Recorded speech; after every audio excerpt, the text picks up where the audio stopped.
विधानसभा चुनाव की तैयारियां तेज हो गई हैं। कल प्रधानमंत्री नरेंद्र मोदी के साथ बैठक के बाद आज बीजेपी ने मध्य प्रदेश और छत्तीसगढ़ में उम्मीदवारों की पहली लिस्ट जारी कर दी। मध्य प्रदेश के 39 उम्मीदवार और छत्तीसगढ़ के 21 उम्मीदवारों के नाम का ऐलान कर दिया गया है। इस बार छत्तीसगढ़ में जंग रोचक रहने वाली है, जहां चाचा भतीजा आमने सामने होंगे। कांग्रेस से सीएम भूपेश बघेल के खिलाफ बीजेपी ने विजय बघेल का दांव खेला है। दुर्ग से सांसद विजय बघेल को बीजेपी इस बार विधानसभा चुनाव में उतारेगी, जो कि पाटन सीट से चुनावी मैदान पर होंगे। ये भूपेश बघेल की पारंपरिक सीट मानी जाती है, जहां से वो मौजूदा विधायक हैं। ये चौथी बार है जब विजय बघेल अपने चाचा भूपेश बघेल के खिलाफ मैदान में होंगे। 2003, 2008 और 2013 में विजय बघेल को भूपेश बघेल मात दे चुके हैं। यह पहली बार है जब बीजेपी ने चुनाव के ऐलान से पहले प्रत्याशियों के नाम की लिस्ट जारी की है। अगर मध्य प्रदेश की बात करें तो यहां उन 39 सीटों का ऐलान हो गया है, जहां पर बीजेपी पिछला चुनाव हार गई थी और मौजूदा वक्त में इन सीटों पर कांग्रेस के विधायक हैं। उससे बड़ी बात, ज्यादातर वो सीटें हैं जहां पर पिछली बार 2 या 3 बार से बीजेपी हारी है। मध्य प्रदेश में टिकटों के ऐलान की क्या है बड़ी बातें, उसके बारे में जल्दी से आपको दे देते हैं जानकारी। सिंधिया गुट के कई नेताओं का टिकट कट गया है। 14 ऐसे नेताओं को टिकट मिला है जो कि पिछले चुनाव में हारे थे। वहीं कई मौजूदा विधायकों का पत्ता साफ हो गया है। उमा भारती के समधी प्रीतम लोधी को पिछोर सीट से टिकट दिया गया है। 11 एसटी, 11 ओबीसी और 9 सामान्य वर्ग को टिकट मिला है। वहीं 39 में से 10 महिला प्रत्याशी भी सियासी मैदान में बीजेपी की ओर से चुनावी मैदान में उतरेंगी। बीजेपी ने टिकटों के बंटवारे को 4 कैटेगरी में बांट रखा था, जहां ए, बी, सी और डी में सीटों का बंटवारा किया गया, जिसमें ए कैटेगरी में वो सीटें थी जिसमें बीजेपी पिछले चुनाव में जीती थी, बी में वो सीटें जिसमें बीजेपी पिछली बार हारी थी, सी कैटेगरी में वो सीट जहां पर पिछले 2 चुनाव से बीजेपी हार रही है, वहीं डी कैटेगरी में वो सीट शामिल है जहां पर बीजेपी कभी नहीं जीती।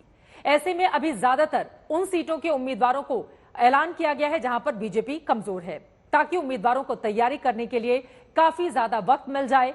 कल दिल्ली में बैठक हुई, बैठक में पूरा मंथन हुआ जिसमें प्रधानमंत्री मोदी भी शामिल थे।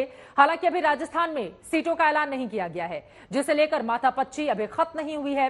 हालांकि राजस्थान में बीजेपी की ओर से चुनावी रोड मैप जरूर तैयार कर दिया गया है, जहां वसुंधरा राजे को झटका देने के संकेत हैं।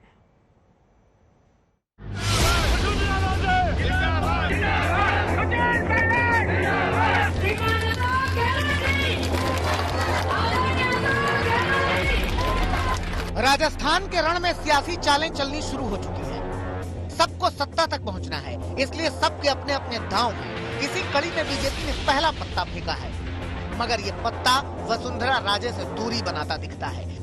दरअसल बीजेपी ने राजस्थान में 2 महत्वपूर्ण समितियों की घोषणा की, पहली चुनाव प्रबंधन समिति और दूसरी संकल्प पत्र समिति।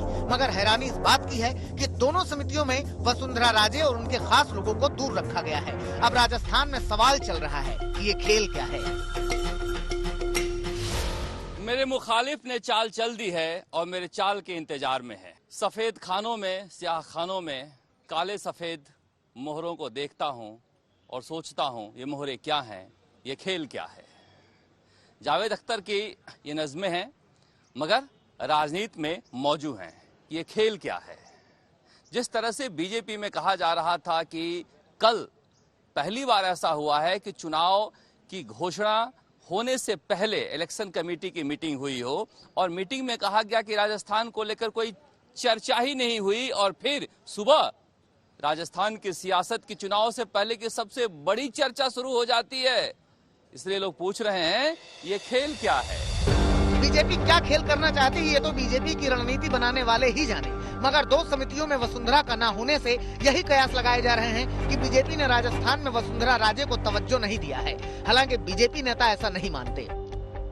वसुंधरा राजे हमारा बहुत ही वरिष्ठ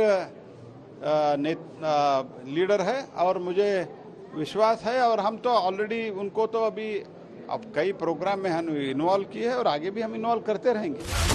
यही तो सवाल है कि कहां इन्वॉल्व किया गया है। बीजेपी वसुंधरा के सवाल पर मौन साध लेती है, अलबत्ता ये कहती है कि राजस्थान के वरिष्ठ नेताओं के अनुभव का फायदा मिलेगा।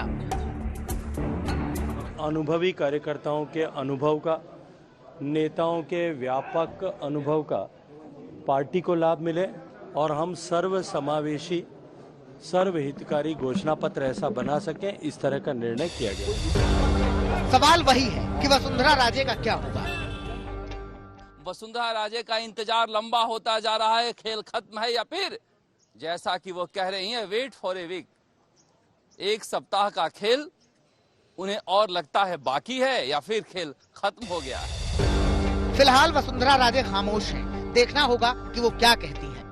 पहली बार ऐसा हो रहा है कि सभी राज्यों में इलेक्शन कैंपेन कमेटी या मैनेजमेंट कमेटी की घोषणा दिल्ली से हुई है, मगर यहाँ जयपुर से हो रही है। कोर कमेटी की बैठक होने जा रही है, वसुंधरा राजे कहीं दिखाई नहीं दे रही है। ऐसे में कहा जा रहा है कि शायद वसुंधरा राजे इस बार राजस्थान विधानसभा चुनाव में बीजेपी का चेहरा नहीं हो, प्रधानमंत्री नरेंद्र मोदी की अगुवाई में बीजेपी मैदान में उतरे।